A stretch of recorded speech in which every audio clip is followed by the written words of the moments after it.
As educators, we certainly want to be skilled in how we teach our students and what we teach our students. But of equal importance is really knowing our students as individuals.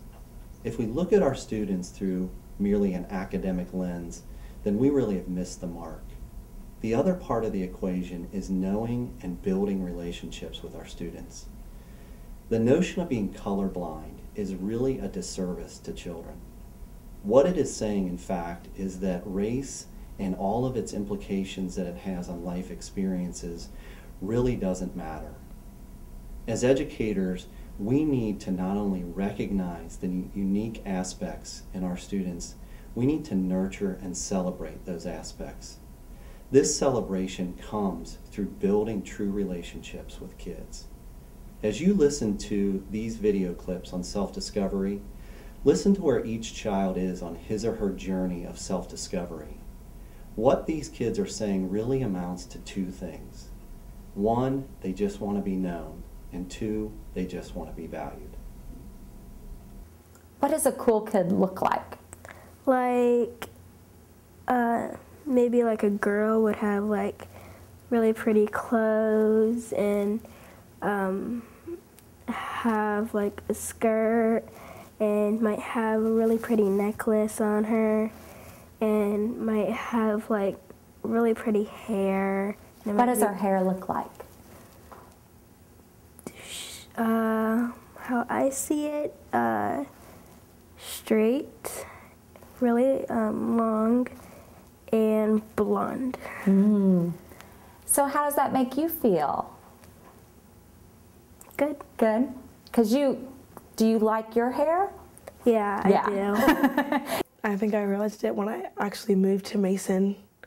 I don't know if it's a negative thing, but when well, maybe not like right away, but like as the years went on, like maybe like 4th grade, like 3rd grade, people were like, why is your hair like that? Why is that like that? And then I started to notice even more in 6th grade and then 7th grade and 8th grade. I think it just gets more and more noticeable. Have you ever seen like a book that like where the little girl might have hair like you? Yes. Yes. And do you like that? Yes. Yeah. Do you like your hair? I love it. I love your hair too. Well, when I was younger, I wasn't really like, in preschool I used to go to this private preschool and it was mostly Caucasians and then some other races. So I kind of hung out with like everybody, but then there was like that occasional kid that wouldn't let me hang out with them, and I would always go home and I would ask my mom why they said I wasn't allowed to hang out with them since I'm a different colored skin, and then my mom would have to explain it to me. When I was little, like in kindergarten when I moved here, you couldn't really tell at all. You didn't really know much about race, but you kind of look at everyone the same when you were little. And then, do you remember kind of how old you were when you started to notice that there were differences based on people's culture or their race? I guess I started learning more as I grew up. Around like 8 or something, you could tell. But like between that period of time, you started knowing and learning more and more about it. Well, like my parents, when I was really little, I went around because like. I was from India and I was like born there, and like I got to meet some people there, and then I also came over here and I was like, these people are different. Yeah. When you hear the word race, what do you think of, or what comes to your mind? I think of like different people, different cultures, think about Hispanics, like Chinese, Japanese, you know. When did you know I'm Hispanic versus maybe other kids that you saw who were white or who were black or who were Asian? I guess I've always known, because it's just been, it's so different from being at home and then being here. Yeah. Do you have friends in your class who look like you? No? What are some ways that make you different from your friends in your class? Well, sometimes my friends wouldn't really like to play the same games as me. They wouldn't like the same games. Do you have friends who are white? Mm-hmm. And do you have friends who look like you? And are they in your class with you? The friends that look like me are not. Are not? Do you know what it like? Do you have other friends who are black or African American? I don't really know. Do you go to church do you go to church and it's mostly people who look like you? But some of them are like peach. What? How are your friends different from you? How do they look different? They have different hair, different skin. Yeah. Different faces, different jacket.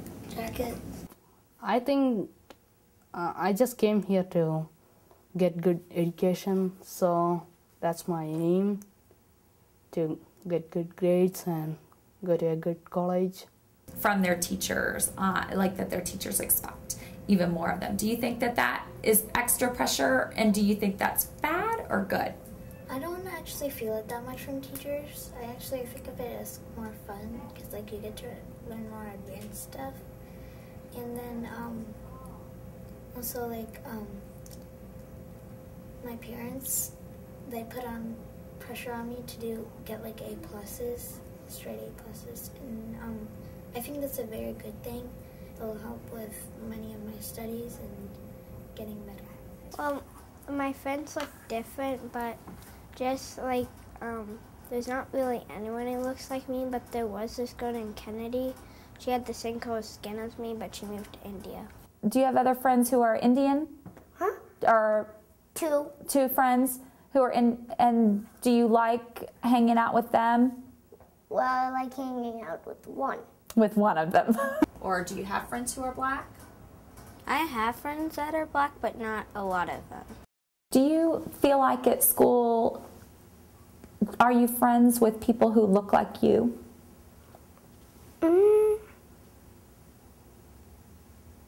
Some. Yeah? Some, yeah. There's a lot of people that don't really look like me and a lot of people that do. Yeah. But I mostly I pretty much hang out with both. Yeah. And so is that important? It is. Yeah. Because there's a lot of people that don't really look like other people and they're like scared inside. How do you think at Mason Intermediate, how easy or hard is it to make friends here? It's like kind of easy to make friends because they're like some people are like you and some people are different. So maybe you're gonna connect with them or you're gonna like not connect with them.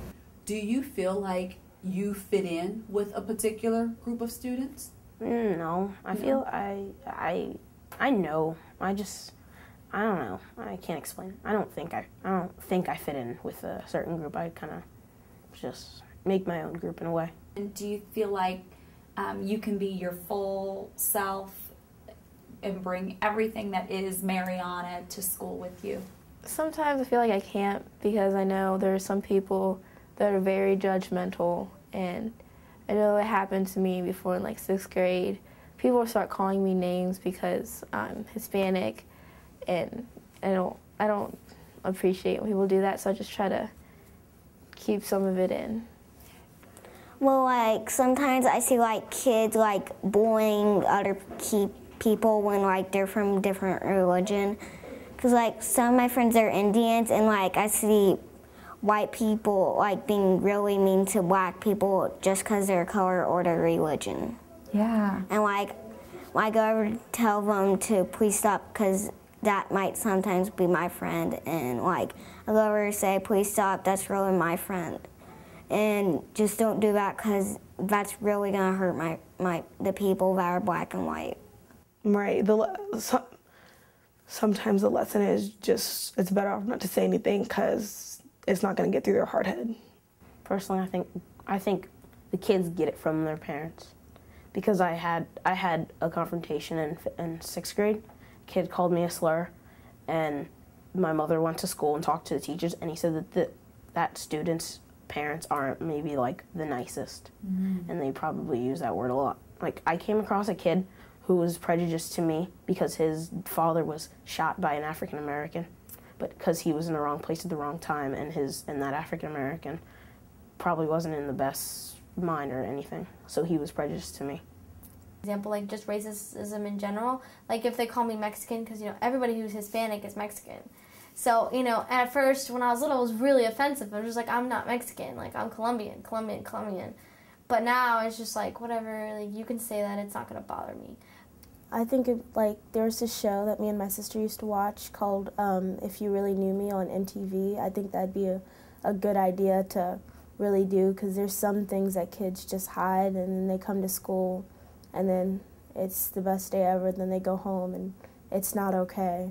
So if people really knew you, what would they really know about Morgan if you really knew Morgan? Well, that I like being different, and I don't mind not having a whole lot of friends. I'm really smart, and I like school. I like doing other things. I like watching TV just like every other person does. And I take pride of being Hispanic. I have nothing to hide about being it. Just when people make fun of it, it just lowers me down a bit. But I try to keep my head up and know that I still have a lot of other opportunities when I get older.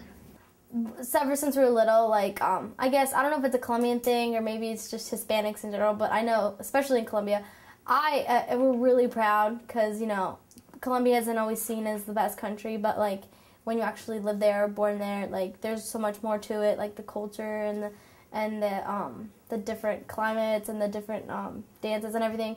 And so I've always been really Hispanic. I grew up speaking Spanish at home, and I still speak Spanish fluently at home because we're really, really, passionate, and ever since I was little, I was always raised in the Hispanic way. So you're raised differently because there's different, I guess, ways of thinking. At 12 years old, you don't know a lot. You're very closed-minded, and I think that what the hijab is basically where you wear it because it covers your beauty, because your hair is your beauty, and it made sense to me. It made sense to me because I wanted people not to like me because I am pretty, but to like me because I have a good personality, per se, and it just made sense to me. And I think my religion just it kind of furthers that. It makes you understand that it's not what's on the outside, but on the inside. That's beautiful. Yeah, I went to Hajj in 2006. I was in 6th grade, and I was 12 years old. And yeah. And so you came back and you said, "This is for me." What did your family think of that? My mom doesn't wear it. My parents were I know the first day that we had school, because I missed 3 or 4 weeks of school, and I came back, and that Monday I remember I woke up and I was like, "Mom, I'm gonna wear a hijab," and she was like, "Oh, okay." She was just kind of taken aback, and she was like, "All right," and then she goes and talks to my dad, and my dad's like, "Oh, it's just a phase, give her a week." And 6 years later, I'm here. Well, I think that I really learned who are my real friends, and what to look into friends, and it taught me a lot about how people feel when you make fun of them. I try to be really careful about race and not to put people into groups, because I know how it feels to be set aside. So I think it kind of helped me in a way. Yeah. What do you think makes you the same as other kids here? We all study, and we all... What makes you... This is going to sound weird. No, go ahead. We all are kids. That's right. No, that's not weird at all.